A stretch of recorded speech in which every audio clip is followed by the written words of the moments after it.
So let's start after talking about some heartbreaking realities. Every second, a garbage full of truck, it either gets dumped or burnt every second. Approximately 60% of all that material used in a fast fashion industry is made of plastics.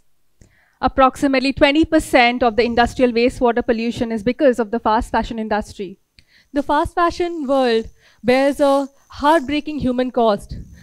Textile workers, many of whom are women in developing countries, work with very less wages, unlivable wages, and they work in appalling working conditions. Many times the chemicals used in these industries are causing serious health hazards. Also, this fast fashion, what does it do? It depletes countries of their cultural legacies. There are millions of craftsmen and weavers who lose their job. So why are we talking about this? Can we do anything? Yes, we can, together with small steps. What we have to do is slow down the fashion cycle. And slow fashion, what it does is look at every aspect of the supply chain. What we need to do is we have to ethically nurture the environment, people, and the animals who may be affected by the fast fashion industry. But as consumers, it could look very daunting and intimidating, right? What do we do if we don't know where to start from? So we are here together today to talk about slow fashion and break it down into small, tangible steps which we all can follow and make this world a better place. So we'll start with 3 mantras. Mantra 1, every outfit tells a story. I would request all of you to close your eyes just for a minute and think about what you are wearing right now. Like right now. Do you remember? When did you buy these? Or from where? Do you remember what inspired you to buy these garments? What is your garment made of? What is the fabric? And who made it? I'm not going to put you on a spot, but why I'm asking these questions is for you to understand and acknowledge that every garment has a story. The story that your garment has, are you proud of that? Are you happy with it? Is it a story worth repeating? Let me tell you a story from our childhood.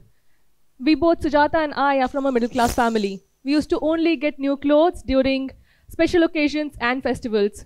I think for a lot of us, it's true. It's the same. Our ma used to stitch clothes for us as well. The clothes that she made had a special place in our hearts rather than the store-bought alternatives because we knew where the fabric came from, and she usually used to pick these fabrics from our trips in different cities, different states. She used to ask about how the fabric is made. She used to look for indigenous weaves. Once we used to come back home, she used to make a beautiful pattern, and she used to take our inputs as well. She used to ask, what kind of a sleeve do you want? What is the flare like? If you want buttons here. It made the journey special. And our father had a knack of storytelling. So the entire experience was beautiful. When we used to go to a crowded place, and we used to stand out, not because we used to wear fancy clothes or the stitch was really fine, no. It was because of the smiles that we had when we wore them. And I'm sure many of you have stories like that. You have piece of garments in your cupboard which you really love. Maybe you love it because somebody special gifted it to you, or maybe that you saved up a lot to buy that. Or could it be that it's a hand-me-down, some family member gave it to you who you really looked up to. So what happens when the story attached to it, it becomes special? I'm just telling you to just look, if we can just go further back, if you knew who actually made it, who has woven the fabric, or who has made it, or who has stitched it. If you knew that, wouldn't it become much more special? So what happens is you will just know the full story of the outfit, and in your cupboard, if you have things like that, they all are super special because you know the stories. You would not discard them as often, right? You will reach out to those pieces again and again and want to create memories in them. Moving on. Mantra 2. So the mantra 2 is changing the mindset. So you change the mindset because what you have to understand is this fast fashion trend, it's so fast, it just compels you to keep buying again and again because you have to go to the mall. What's the trend now? Okay, let me buy this. Again, what's in fashion today might just go out of fashion after a month or probably a couple of weeks. So this cycle never ends. And if you have to buy so many clothes, what will you do? You look at probably lower prices, right? Like cheaper alternatives. And what we then forget is that quality, time, and cost, they're all related, correlated. The moment the price reduces, that has to go down, you're looking for that, the quality and the time taken to make it automatically goes down. So we have to understand that a good quality garment will have a higher cost because the time taken to make it is also high. At the face value, it may look like if you buy less frequently, you will miss out on the time-sensitive trend. But is that necessarily a bad thing? Think about all the clothes that are lying at the back of your wardrobe, which you haven't touched since over 6 months. How long is that list? And what are you waiting for? For that one special occasion when you will touch it? Well, I'm saying all of that and as if I have done nothing wrong. I have. I'm guilty too. So there was this party we had to go to, and it was an important one. I was meeting some important people and friends.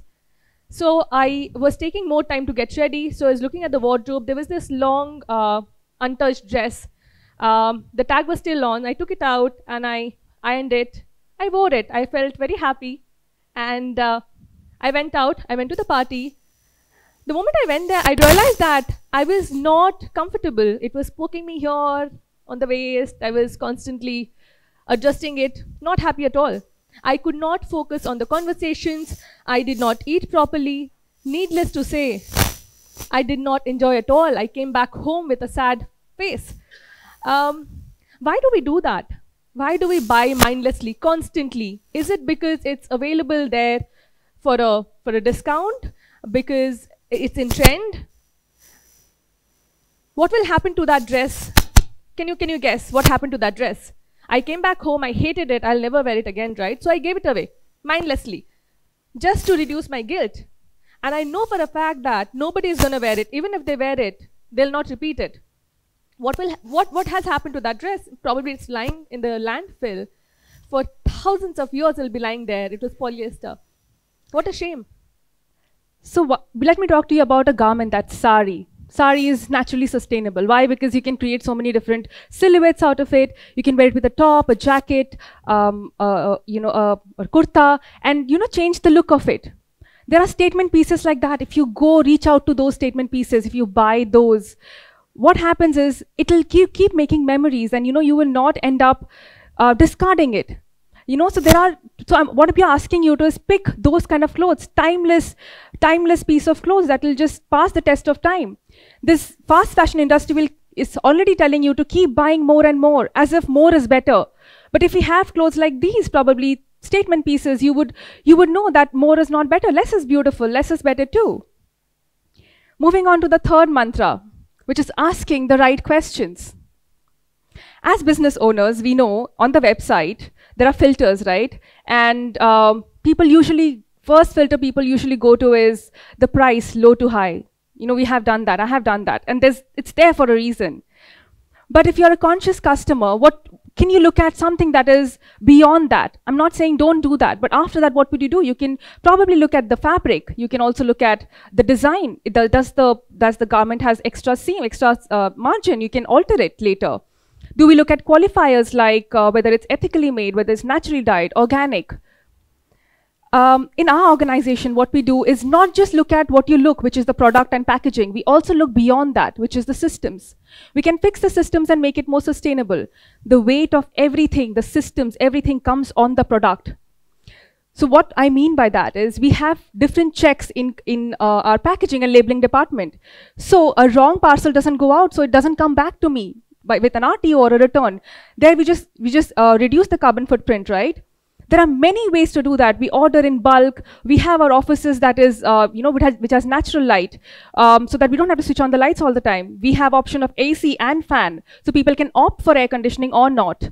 You know, there are multiple things you can do in an organization. And why I'm telling you this is, let's say today let's say you're an entrepreneur, or you work at a place, or you probably go work there.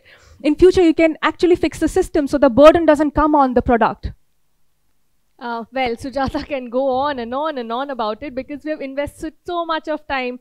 We make bioenzymes, we use that in the office, we ship our plastics back to the warehouse so it comes back. She has put penalty on people who cut the plastic and not open the plastic properly. So, well, we are too passionate about it. We have lots of processes. I'll not stop if we start talking about those processes. But as a consumer, how will all of this be evident to you? All I'm going to request you to do is to pause just for a little bit and spend some time on understanding the brand's values, follow the brand's journey or the social media pages. You know what happens is that you'll have a deeper appreciation for the brand, not only the brand, but the products that you will buy eventually from them. So as a customer, what we did and what we learned is that from now on, I spend more time about us on the website rather than mindlessly heading towards the sale page or browsing through the products. Since I know all the fabrics or all the clothes that are hanging in my wardrobe, I love them and respect them. Instead of spending 10 minutes in my wardrobe, I spend only 2 minutes now. It's a lot of time saved every single day. And I take care of them really well. So the longevity of the clothes have increased. A couple of days back, I was wearing a 30-year-old sari with a 10-year-old t-shirt because I took care of them. Well, sustainability, whether in clothing or in any other aspect of your life, is not an all or nothing proposition. It doesn't mean that you've failed or your efforts are worthless if you do not get it right off the bat. What matters is that you're mindful in your choices. Every small but concrete steps that you take towards the world that you want to see tomorrow matters. So tomorrow, when we again come on the stage to talk about sustainability or mindful fashion, we do not want to start our talk with these heartbreaking, staggering numbers. Thank you so much. Thank you. Thank you.